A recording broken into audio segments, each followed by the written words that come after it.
नमस्कार, मां प्रज्ञा कॉलेज के ऑनलाइन प्लेटफॉर्म पर मैं भगवती प्रसाद सोनी आपका स्वागत करता हूं। प्रवक्ता इतिहास। आज हम बीए बीएड फोर्थ ईयर की क्लास पढ़ेंगे। BA B Ed fourth year. इसमें जो अपना टॉपिक है 1857 के बाद किसान आंदोलन।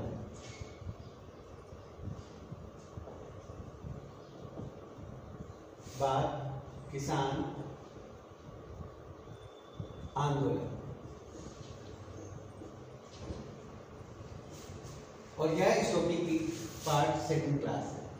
Part second clear. हमने इससे पूर्व कक्षा में एक क्लास और पढ़ी थी, उसमें मैंने बिचौलिया किसान आंदोलन के बारे में बताया था, और उसमें बताया था किस प्रकार बिचौलिया में डाकर जाति के लोग आकर बस गए और उन्होंने अपनी एकता स्थापित की। और जब जब जागीरदारों ने उन पर लगान और बेगार बढ़ाई तो इन्होंने एकजुट होकर उसके खिलाफ आवाज़ उठाई, और साधु सीताराम दास, माणिक्यलाल वर्मा, विजय सिंह पथिक, हरिभाव उपाध्याय आदि नेताओं ने इस आंदोलन में अपनी का नेतृत्व प्रदान किया। विजय सिंह पथिक इसमें उल्लेखनीय थे। साथ ही किस प्रकार पथिक जी और अन्य नेताओं ने इस आंदोलन को राष्ट्रीय स्तर पर ले गए। प्रताप नामक अखबार में इस आंदोलन के विरुद्ध समय समय पर आवाज उठाई गई, और गांधी जी और उनके बाल गंगाधर तिलक इन्होंने भी इस आंदोलन को अपना नैतिक समर्थन दिया था। इसी रूप में गांधी जी ने महाराणा को पत्र भी लिखा, ब्रिटिश सरकार को भी कहा कि इस आंदोलन में जो किसानों की मांगे हैं उनको मानी जाए और किसानों को शोषण से मुक्त किया जाए। अतः यह आंदोलन चलता गया, बार बार आयोग भेजे गए, बार बार उनको नकार दिया गया, फिर भी यह आंदोलन चलता रहा। अंत में यह आंदोलन जो बारानी भूमि को लेकर आया था, और अंत में बारानी भूमि को लेकर जो विवाद हुआ था उसकी समाप्ति के साथ ये आंदोलन समाप्त हुआ था। अतः यह आंदोलन 1857 के बाद होने वाले आंदोलनों में अपनी महत्वपूर्ण भूमिका या स्थान रखता है। इसके आगे हम अध्ययन करेंगे बेंगू किसान आंदोलन।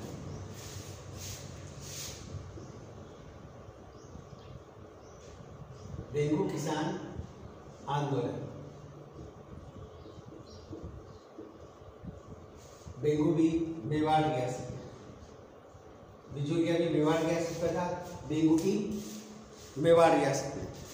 बिचौलिया किसान आंदोलन के अन्य ठिकानों के किसानों को भी जागीरी शोषण तथा जुल्मों के प्रति आवाज बुलंद करने की प्रेरणा प्रदान की। यानी बेंगू किसान आंदोलन को प्रेरणा मिली बिचौलिया किसान आंदोलन से, और उन्होंने भी किसानों पर जो हो रहे जागीरदारी जुल्म है उसके विरुद्ध आवाज उठाई। मेवाड़ के अन्य ठिकाने बेंगू के किसानों ने भी अपने जागीरदार के अत्याचारों के विरुद्ध 1921 में आंदोलन प्रारंभ किया। जागीरदार ने आंदोलन को कुचलने के लिए हिंसात्मक सहारा लिया, यानी उनको यौन के प्रकार उन पर अमानवीय अत्याचार किए गए, सहारा लिया। और उसकी सहायता को सेटलमेंट कमिश्नर ट्रेंच भी पहुंच गया, यानी जागीरदार की सहायता के लिए जो सेटलमेंट कमीशन था ट्रेंच भी पहुंच गया। उसने वहां गोली चलवा दी, यानी सीधा गोली मार दो। अमानवीय अत्याचार के साथ साथ गोली चलाने के आदेश दे दिए ट्रेंच ने, चलवा दी। तथा उसके सैनिकों ने घरों में घुस कर महिलाओं के साथ बलात्कार किए, यानी किसान आंदोलन को दबाने के लिए इतने निर्ममतापूर्वक अमानवीय अत्याचार उन किसानों पर किए गए। ये आज़ादी के समय हो रहे अत्याचार बहुत ही घृणित थे। अतः जो आज़ादी मिली है वो वाकई में ही अभूतपूर्व है। कितने लोगों के बलिदानों से यह आज़ादी हमें प्राप्त हुई है। उससे पहले ब्रिटिश सरकार ने जो जुल्म ढाए थे उन पर न्याय देने वाला कोई नहीं था, और महिलाओं के साथ बलात्कार किए। इन घटनाओं से किसान आंदोलन और अधिक भड़क उठा। इसी बीच विजय सिंह पथिक भी गुप्त रूप से बेंगू पहुंच गए, परंतु वहां पकड़ लिए गए और उसे उदयपुर लाया गया, उन पर मुकदमा चलाया गया। इस मुकदमे में उन्हें रिहा कर दिया गया, किंतु मेवाड़ सरकार ने अपनी विशेष शक्तियों के अंतर्गत उसे 3.5 वर्ष की कठोर सजा दे दी। यानी मेवाड़ सरकार ने अपनी विशेष जो शक्ति थी उसका लाभ उठाकर विजय सिंह पथिक को 3.5 वर्ष की कठोर कारावास की सजा दे दी। सजा की समाप्ति के बाद पथिक जी को मेवाड़ छोड़ जाने का आदेश दिया। भारतीय समाचार पत्रों ने डेंगू के किसानों पर किए गए जुल्मों की कहानियों को विशेष सुर्खियों में प्रकाशित किया। यानी डेंगू में जो आंदोलन हुआ था, उसकी जो अत्याचार हो रहे थे, उनको अपने पत्र में विशेष स्थान दिया और सुर्खियों से छापा। इससे जागीरदार घबरा गया और उन्होंने किसानों के साथ समझौता कर लिया, जिसमें उनकी बहुत सी मांगें को स्वीकार कर लिया गया। इस प्रकार यह डेंगू आंदोलन समाप्त हुआ। नेक्स्ट अगला है मारवाड़ में किसान आंदोलन। मारवाड़ किसान आंदोलन।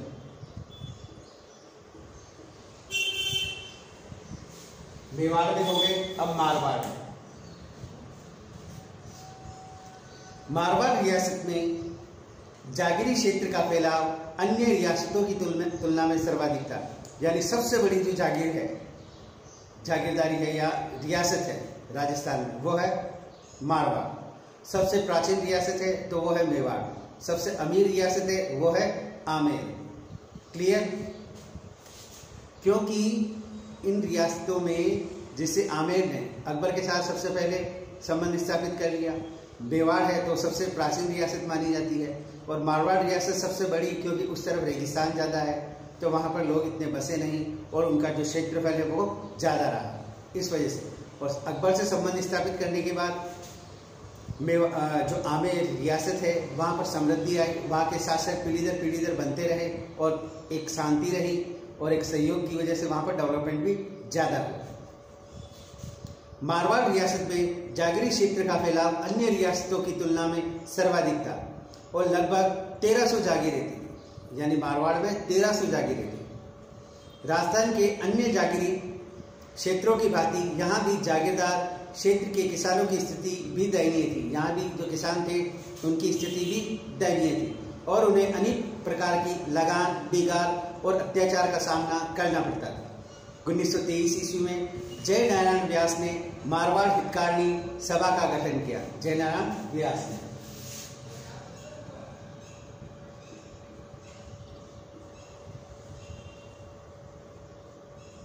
मारवाड़ हितकारिणी सभा का गठन किया। इसके माध्यम से मारवाड़ के किसानों को लगान तथा बेगार के विरुद्ध जागृत करने का प्रयास किया गया। यानी जय नारायण व्यास जी के अथक प्रयासों से जो लगान और बेगार के प्रति लोगों को समझाया गया कि यह अनुचित है और उन्हें जागृत किया। जय नारायण व्यास जी ने तरुण राजस्थान नामक समाचार पत्र का प्रकाशन भी किया। यानी इन्होंने एक पत्र निकाला, तरुण राजस्थान,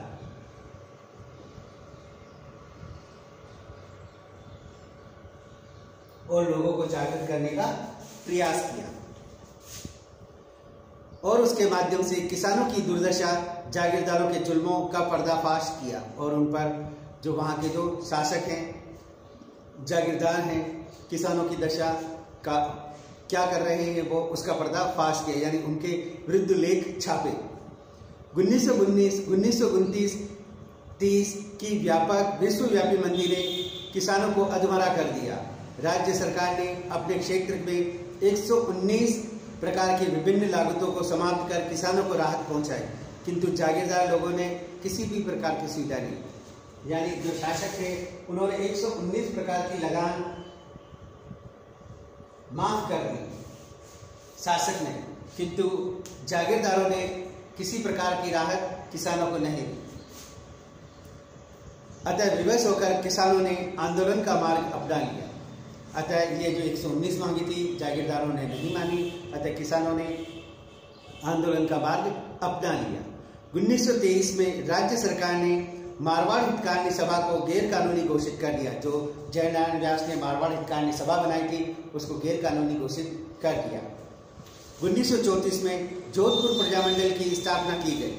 यानी 1934 में जोधपुर प्रजामंडल की स्थापना।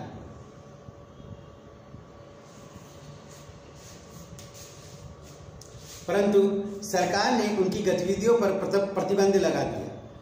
इस समय 1939 में मारवाड़ लोक परिषद ने किसानों की समस्याओं को अपने हाथ में ले लिया, यानी एक अन्य परिषद बनी मारवाड़ लोक परिषद, उसने किसानों की समस्याओं को अपने हाथ में ले लिया और किसानों को जागीरदार के विरुद्ध आंदोलन करने के लिए प्रोत्साहित किया, यानी जागीरदारों के विरुद्ध किसानों को आंदोलन करने की प्रेरणा उन्होंने दी।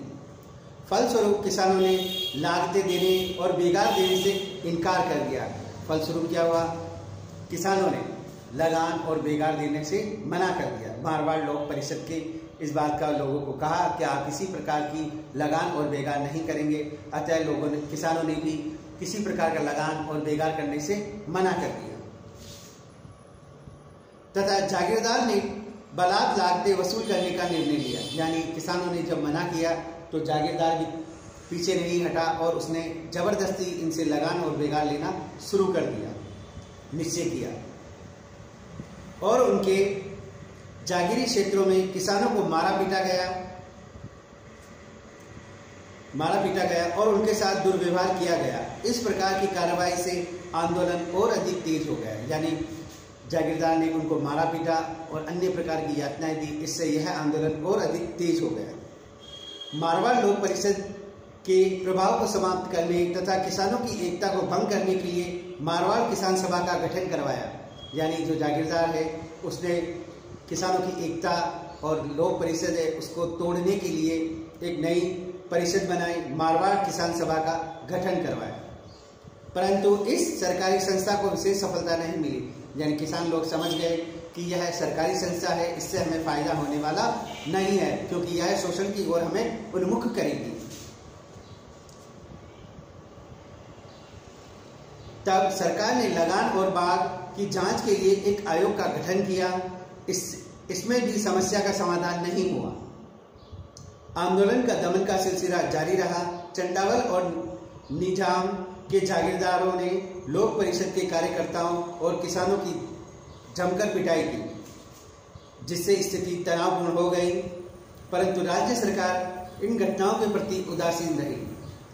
9 जून 1942 को मारवाड़ किसान सभा ने भी महाराज से किसानों की शिकायत दूर करने की अपील की।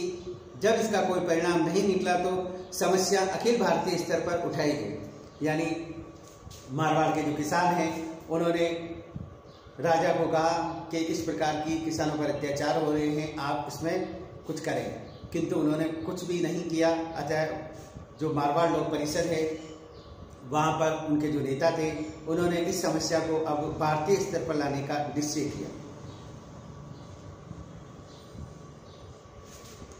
अखिल भारतीय स्तर पर हुई आलोचनाओं को देखते हुए जोधपुर के महाराजा ने 1943 में जागीरों में भूमि बंदोबस्त का आदेश दिया। इन्हीं दिनों लोक परिषद ने राज्य में उत्तरदायी शासन स्थापित करने की मांग की।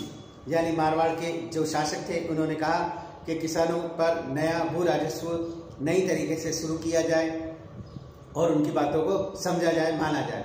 किंतु उसी समय जो मारवाड़ लोक परिषद के जो नेता थे उन्होंने कहा उत्तरदायी शासन की स्थापना की जाए, यानी अब लोगों को अधिकार भी दिए जाए।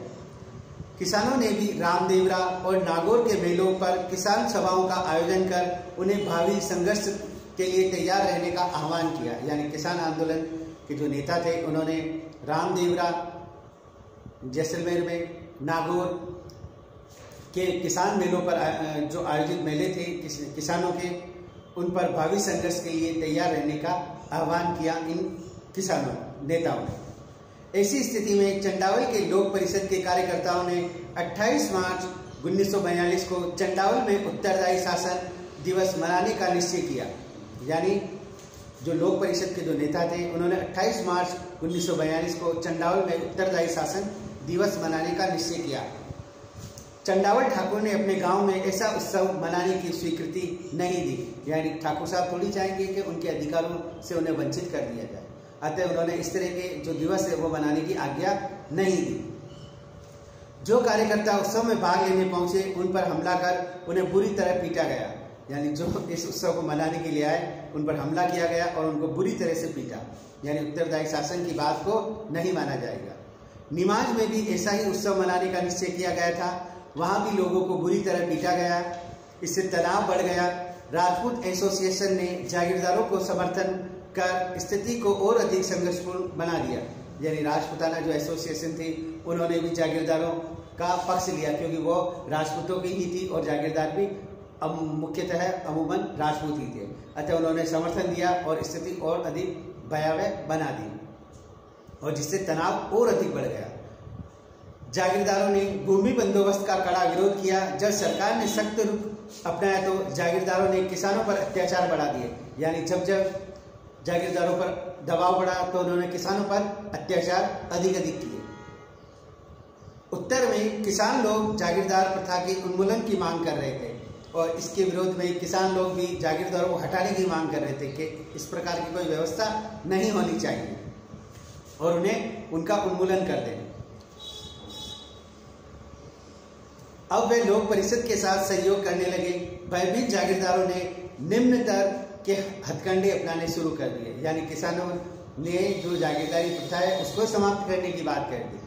तो अब जागीरदार भी चुप रहने वाले नहीं है, उन्होंने भी घटिया से घटिया तरीके से इस आंदोलन को, इन जो एकता है उसको नष्ट करने का हथकंडा अपनाया।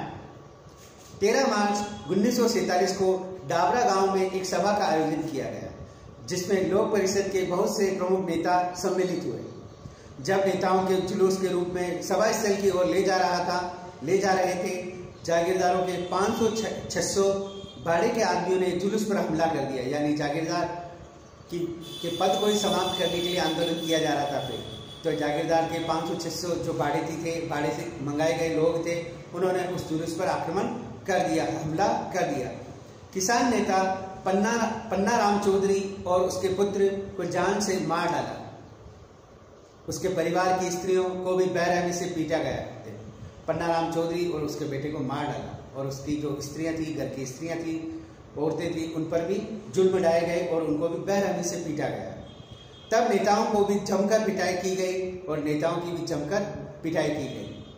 कई ढाणियों को आग लगाकर नष्ट कर दिया। यानी इन जागीरदारों के जो जुल्म थे, ढाणियों को उन्होंने आग के हवाले कर दिया। महिलाओं पर अत्याचार किए, बच्चों को न छोड़ा, ढाणियों को आग लगा दी गई और उन्हें नष्ट कर दिया गया। डाबरा के इन जघन्य कांड की खबर शीघ्र ही समूचे भारत में फैल गई। यानी इस प्रकार के जुल्मों की खबर शीघ्र ही समूचे भारत में फैल गई। राज्य सरकार ने किसान अपराधियों को दंडित करने के स्थान पर समूचे कांड के लिए किसान नेताओं और लोक परिषद को दोषी ठहराया।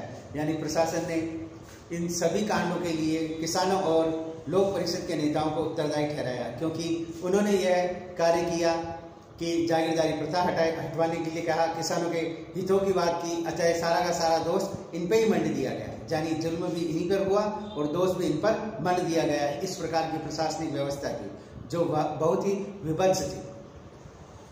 किस प्रकार की व्यवस्था थी यही नहीं पता, बस उनको तो एक है कि हमारा जो अधिकार है वो अपने को करना है।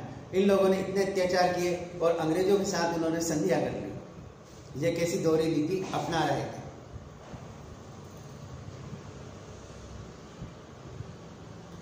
जागीरदार ने अनेक लोगों को झूठे मामलों में फंसाकर उनके विरुद्ध मुकदमे दायर कर दिए, जिन्हें स्वतंत्रता प्राप्ति के बाद वापस लिया गया। यानी भारत सरकार ने उनको आजाद किया, वो मुकदमे रद्द करवाए। उससे पहले तक उन पे मुकदमे चल रहे थे, क्योंकि ये जागीरदार राजा ब्रिटिश हुकूमत के सहयोग से इन पर अत्याचार और जुल्म कर रहे थे। आजादी के बाद वापस लिए गए। आजादी के बाद कुछ समय तक किसानों को जागीरदारों के अत्याचारों का सामना करना पड़ा। यानी आजादी के बाद भी कुछ समय तक तो स्थितियां विभत्स थी, जागीरदार अपने अधिकारों को छोड़ने को तैयार नहीं थे और उनके अत्याचारों का सामना इन किसानों को करना पड़ा। परंतु जब राज्य में लोकप्रिय सरकारों का गठन हो गया तो किसानों को खातेदारी का अधिकार मिल गया। यानी राज्य में भी अब सरकार की व्यवस्था आ गई, उत्तरदायी शासन की बात आ गई, तो ये जो किसान लोग थे उन्हें भी खातेदारी मिल गई और अमुक भूमि पर किसान खेती करने का अधिकार उनको दे दिया गया। मारवाड़ के किसान आंदोलन की विशेषता इस बात में है कि राज्य के एक राजनीतिक संगठन ने किसानों के हितों की रक्षा के लिए जागीरदारों के अत्याचार सहे। यानी इस आंदोलन की खास बात यह थी कि यहाँ का जो परिषद है उन्होंने खूब अत्याचार सहे और किसानों के अधिकारों की मांग को प्रबल करते गए। क्लियर? इस प्रकार आपके सामने यह मारवाड़ किसान आंदोलन समाप्त हुआ। अब आगे थोड़ा सा मोतीलाल जी तेजावत और उनका एका आंदोलन, इनके बारे में भी देखेंगे।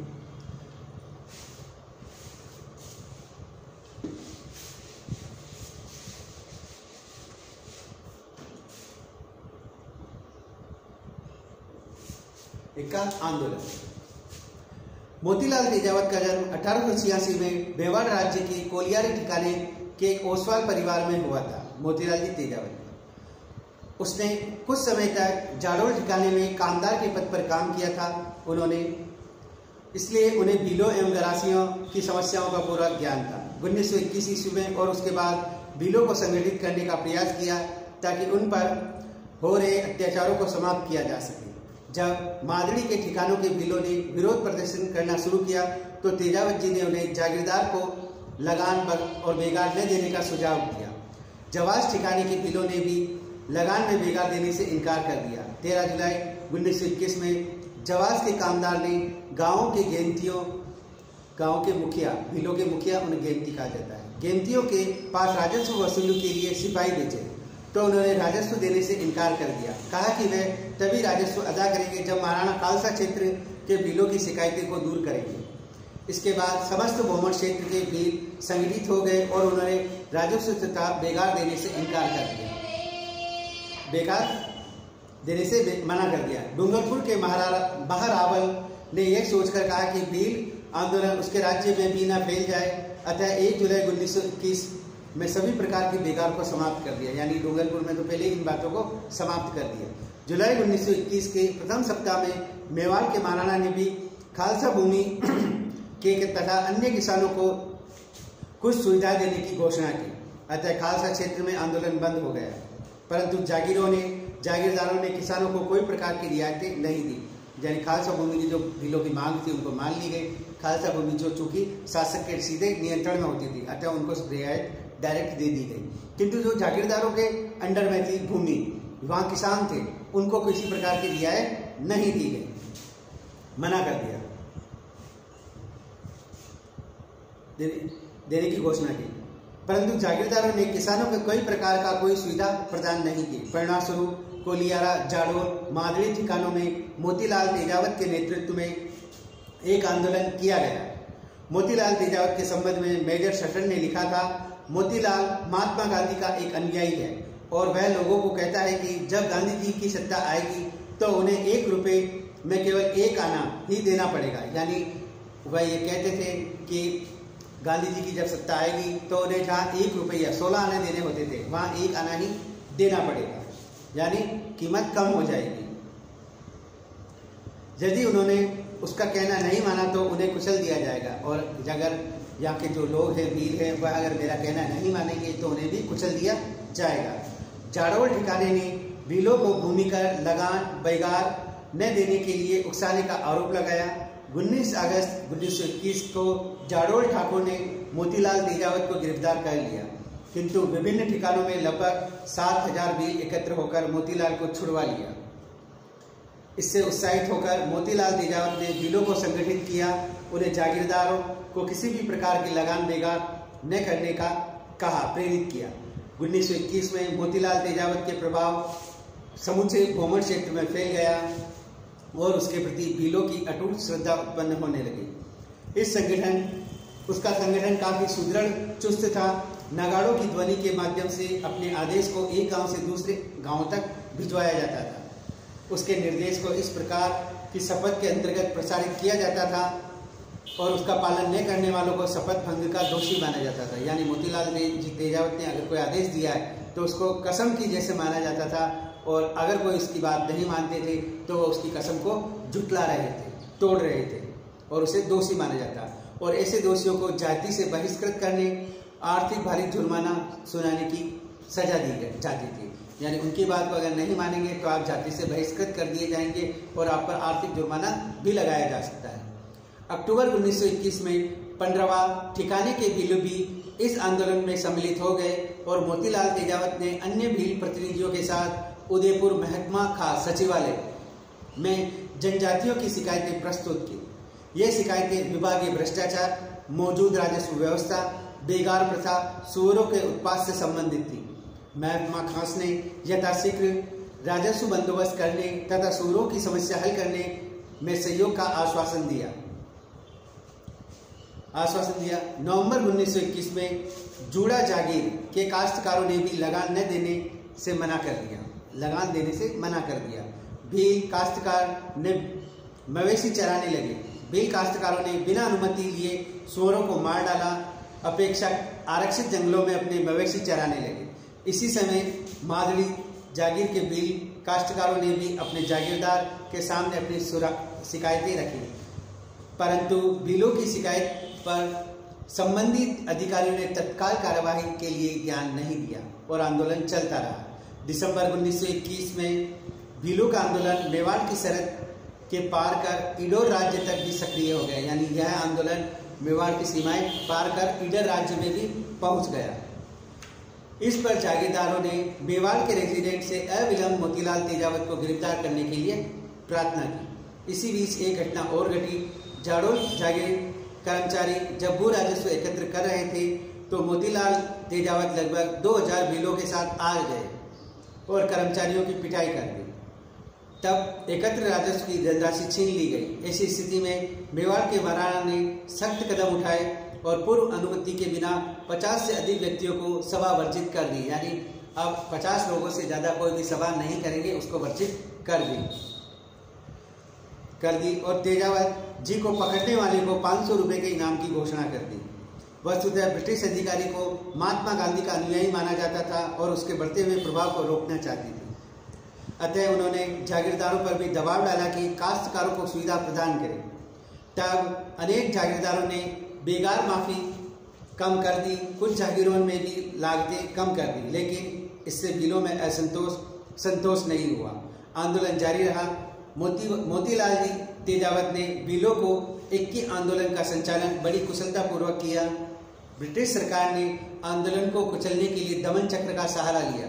7 अप्रैल 1922 तक जब तेजावत जी ने 2000 अनुयायियों के साथ ईडर राज्य के पाल नामक स्थान पर ठहरा हुआ था, मेजर सटन के अधीन मेवाड़ भील कोल ने उन्हें घेर लिया और उन्हें गोलियों से भूनना प्रारंभ कर दिया। यानी सटन के नेतृत्व में जो मेवाड़ भील कोर थी, उसके जो सैनिक थे, उन्होंने उनको घेर लिया 2000 भीलों को, और मोतीलाल तेजावत भी थे, और गोलियों से भूनना शुरू कर दिया। परिणाम स्वरूप तेजावत के 22 साथी मारे गए, 29 घायल हुए, लेकिन तेजावत को बंदी नहीं बनाया जा सका, यानी तेजावत जी वहां से भी जा चुके थे। भील लोग उन्हें सुरक्षित निकाल ले गए। भीलों व गरासियों के आंदोलन के फलस्वरूप धीरे धीरे यहाँ काफी सुविधाएं प्राप्त हो गई। अवैध लागतों को काफी सीमा तक समाप्त कर दिया गया। बेगार के निश्चित नियम बना दिए गए। भीलों व गरासियों की पंचायतों के निर्णय को मान्यता दी गई। पुराने लगान को बकाया माफ कर दिया गया। भीलों को अपना गेमती यानी मुखिया चुनने का अधिकार दिया गया। भीलों के लिए तेजावत ईश्वर का अवतार बन गए। भीलों ने तेजावत जी को की प्रत्येक गतिविधियों को गोपनीय रखा और उन्हें गिरफ्तार नहीं होने दिया, किंतु अंत में 3 जून 1929 को ईडर राज्य की पुलिस ने बड़े नाटकीय ढंग से उन्हें गिरफ्तार कर लिया गया और सरकार को सौंप दिया। सरकार ने उन पर राजद्रोह का मुकदमा चलाकर 10 वर्ष की सजा दी।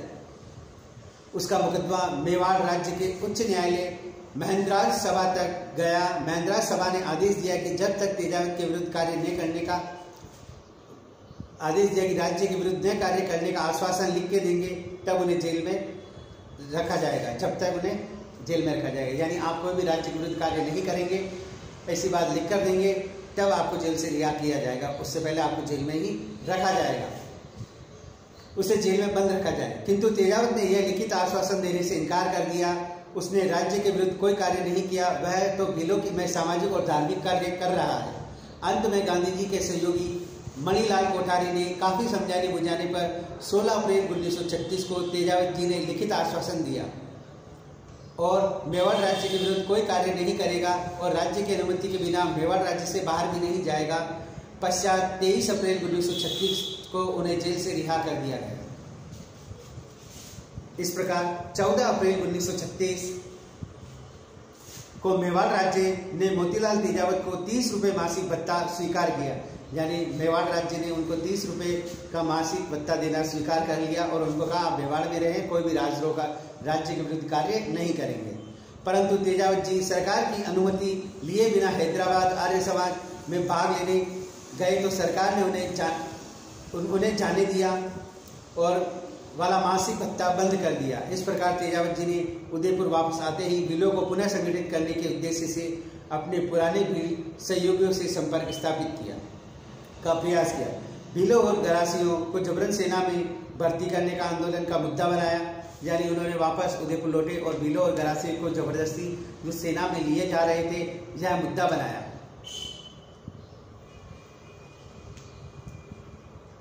जबरन बनाया की बात मनगढ़ंत और आधारहीन है। इसके साथ ही मेवाड़ के बाहरी क्षेत्रों से आने वाले नेताओं के लिए बहुमत क्षेत्र में प्रतिबंध लगा दिया गया।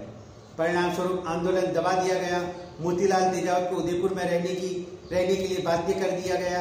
बाद में उसे बहुमत क्षेत्र के अलावा अन्यत्र जाने की स्वीकृति मिल गई। 1947 के प्रारंभ में जब तेजावत ने प्रतिबंध का उल्लंघन कर बहुमत में प्रवेश करने का प्रयास किया तो उन्हें गिरफ्तार कर लिया गया, किंतु बाद में रिहा भी कर दिया गया। इस प्रकार आप देखेंगे मोतीलाल जी तेजावत ने जैन के प्रकार भीलों में सामाजिक और धार्मिक उत्थान करने की बात लगातार की और उन्हें भले गिरफ्तार कर लिया, उन्हें लिखित में आश्वासन दिया, किंतु वह अपने कार्य से पीछे नहीं हटे। उन्हें जो 30 रुपये मासिक भत्ता मिलता था वो भी बंद कर दिया, किंतु तेजावत जी ने तो अपना जो कार्य हाथ में ले रखा था उसके प्रति उन्होंने अपना सर्वोच्च न्योछावर करने की बात की। भीलों और गरासियों का आंदोलन का विशेष स्वरूप दिखाई देता है। यह आंदोलन जातियों पर दोहरा नियंत्रण था, एक ब्रिटिश सरकार का, दूसरा जागीरदार का। यानी यह जनजातीय जो आंदोलन था इन पर दो प्रकार का नियंत्रण था, एक तो जातियों का और एक जागीरदारों का और एक ब्रिटिश सरकार का। इन जातियों पर ब्रिटिश सरकार और जागीरदार दोनों ही अपना वर्चस्व स्थापित करने में लगी हुई थी, एक ब्रिटिश सरकार का और दूसरा जागीरदार का। महाराणा का इस क्षेत्र में कानून एक व्यवस्था बनाए रखने का दायित्व अंग्रेजों का था, यानी महाराज की जागीर में कानून व्यवस्था बनाने की जो बात थी वह जागीरदारों की थी, अंग्रेजों की थी। अतः आंदोलन को दबाने के लिए अंग्रेज अधिकारी तुरंत सैनिक कार्यवाही करने को तैयार हो जाते थे। इसके अलावा यह क्षेत्र अंग्रेजों के लिए विशेष महत्व का था। नए सैनिकों की भर्ती के लिए अंग्रेजों को यह क्षेत्र विशेष आकर्षक था तथा जनजाति के जागीरदारों ने भीलों और गरासियों की शिकायतों पर अपेक्षाकृत जल्दी ध्यान दिया, किंतु ब्रिटिश सरकार ने भील नेताओं के विरुद्ध सख्त विरुद्ध थी, क्योंकि वे भीलों में आत्मविश्वास और जागृति पैदा कर रहे थे और उन्हें हिंदू धर्म के दायरे में रखकर ईसाई धर्म को और जाने से रोक रहे थे। यानी ये ब्रिटिश सरकार थी, ये इनके विरुद्ध हो रहे थे, क्योंकि हिंदुओं पे इनकी मान्यता बढ़ा रहे थे और ईसाई जो बनने के लिए इन्हें प्रेरणा दी जा रही थी वो उनके लिए अच्छी बात नहीं थी, उन्हें रोक रहे थे। यही कारण है कि ब्रिटिश सरकार सूरजी भगत, गोविंद गुरु, मोतीलाल तेजावत से सख्त नाराज थी। इस प्रकार मोतीलाल जी तेजावत ने क्षेत्र में विविध कार्य किए और किसानों को और भीलों को, गरासियों को जागृत करने का काम किया। नेक्स्ट अगली क्लास में अगला टॉपिक। Thank you.